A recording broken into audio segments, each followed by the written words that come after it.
In another work-related phone call on Monday, October 26, 2020, our most beloved Supreme Master Thanh Hải spent precious time to share her love and wisdom, answering some questions that members had on various topics.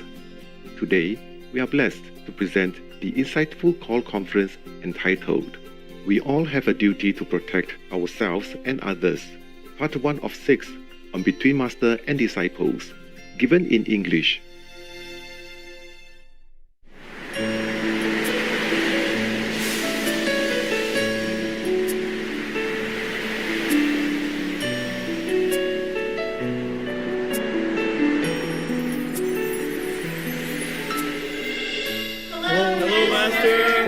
Yeah, are you ready? Yes, Master. I hope you like my hair. Beautiful. Actually, I haven't done nothing. Just the time is too tight. It is as it is, okay? Didn't do anything to it. No time to even put it up or make it decoration. I'm just joking, just to relax you. How is everybody doing? Very well, Master. Very good. Thank you, Master. Oh, it's good? Yes, Master. Yeah, I like that. The girls, you can hear? Yes, Master. Wow, it's getting high tech nowadays. Better. Much better now, huh? Yes, Master. I like that. I love you both, girls and boys. Thank you, Master. Yeah, it's it's a fit for me again, to do everything all by myself. Yeah. Okay, I heard that you have some questions. That's why I call you. Yes, Master. You can start now if you want. Master, many countries report that young people are staying away from alcohol and intoxicants. We've also seen kids doing fundraising activities for charities and animals. Master, is this because higher level beings are being born in our planet at this time? Yeah, sure. But also because people are more aware, of the harmful effect of these things. And nowadays, because of the pandemic, it wakes people up. That is only one good thing that comes out of it. That wakes people up and makes them do more research into something that is more important to their well-being. Yeah? Yes. They want to know what caused the pandemic. How can they avoid it? Because researchers also stated that the smokers, the drinkers are more prone, to get infection from the COVID-19. Yes. And it's harder for them to recover if they do get. So people are more aware now. That's one good thing that comes out of it, and I'm glad. For the long term, all these measurements is good for people, okay? Yeah. Yes, Master. And the people who get COVID-19, if they have to go, they go. And I help their souls, whatever souls I can help, okay? If they're repentant, if they're praying in their heart. I'm sure at this time of the world's trouble and at their time of, of death, they would be praying and repenting. And this is also good. So it's easier for me to help them. Yes. Yeah, to help their souls. It's more important. We die sooner or later, but if your soul is liberated, that is the best thing. So the pandemic somehow wakes many people up. Okay? Yes, Master. Wakes the souls up. I'm not saying that people dying is good, but nevertheless, their souls will be helped. Okay? Thank you, Master. All right. Thank you. Most people, when they are in such a situation, even though they're atheists before, they would be praying to God. Yes. And that might help them in the deliverance of their soul. That's easier for their soul to be rescued, to be liberated. Got that? Understand, Master. Okay. Master, COVID-19 affects all corners of the globe. As the chief of the World Health Organization puts it, we fight a common enemy.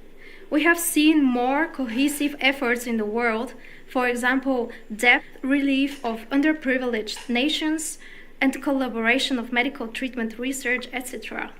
Will this trend continue and the world be a tight-knit community? Of course, of course. Once they get into the habit of doing good things, yeah? Yes. Good thing, bad thing is all habit. Once people get used to it and realize the goodness of it, they will continue, okay? Oh. Yes. Not just the governments, but the people. People go out and feed the strays.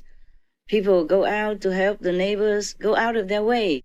Not that they go out and contact, but they find some way to help people. Like I saw some clips, while I'm scanning the news for you, that people find very innovative ways to help neighbors. Like they put food in a basket, and then the neighbor will just pull it up.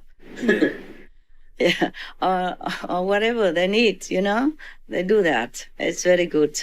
Yes, everyone is kind of more awakened now and find their own goodness, nature within, and that's very good for the master power to help them. Okay. Thank you, Master. Master, as science and technology advances, we're learning more and more about the universe. Yes. Will this prompt people to be interested in spirituality and seek the truth? Yeah.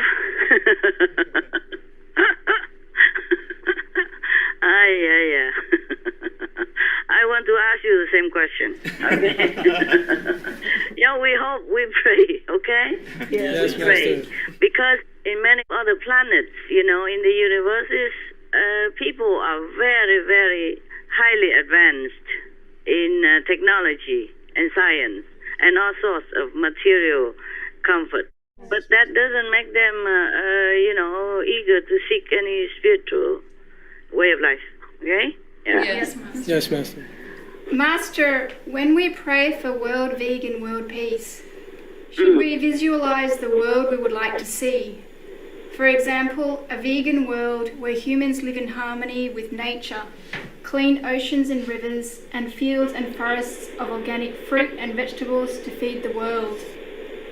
On the other hand, nowadays some people are concerned about the increase of large corporations that create non-organic GMO crops, use harmful chemicals to control pests, and make patents on GMO seeds that prevent communities from having control of their own food supply. The food industry is often connected with the pharmaceutical industry that profits from the sales of chemicals in farming, which in turn causes diseases that require vaccinations and a population dependent on medicine. Yeah, I know.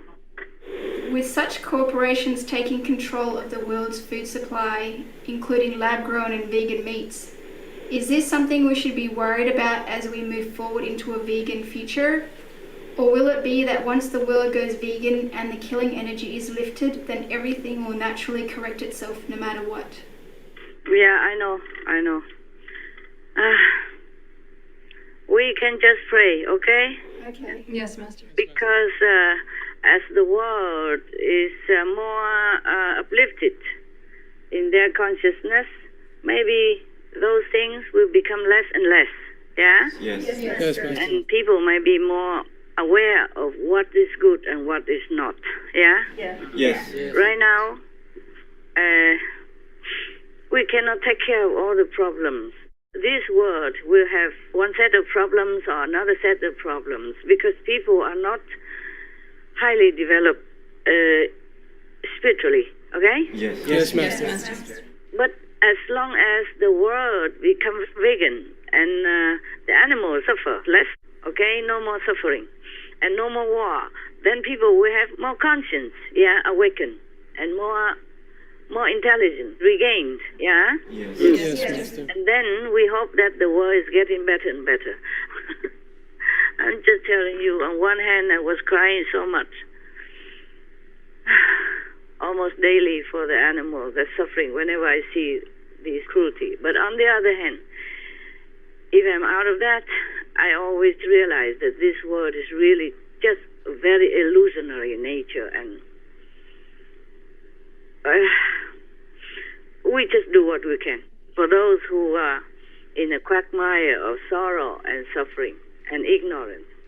And then they will be awakened from this illusionary dream, and then they will, seek more spiritual treatment for their souls. What I mean is for their spiritual consciousness, for their development of the inside, of their real self, Otherwise, the minds and the brain and the influence around them will make them blind, deaf, and dumb to all the truths, even if it's laid bare right in front of them. Okay? Yes, Master. So we tackle the world peace and world vegan, and then other things will develop accordingly. Our world will become better and better. Okay? Yes, Master.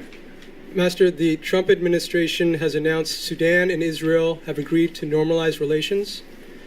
Earlier, Bahrain and the United Arab Emirates established relations with Israel. Yeah. Could these events signal the states of the Middle East and the North Africa region are also ready for peace, just like in Korea? Well, they are already almost ready. Many of them are ready. Just hope others follow suit, okay? Yes, Master. Don't ask me to look into the crystal and predict the future. I don't want to keep telling you. Yes, Master. You will see it, okay? I told you already.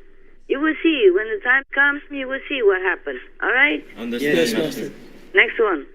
Master, the lower heavens gods attain their positions based on merit. Merit gave a compassionless Brahma the power to create the three worlds and rule over them. Does heaven mandate that a being must have a certain amount of God's love before they can create and rule?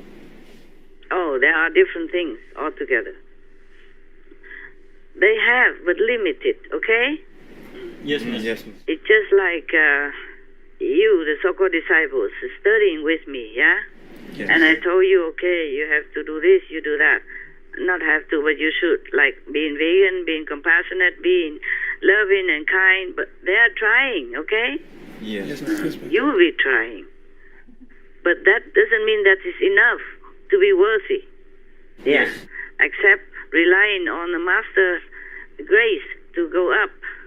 The love that you have is so thin.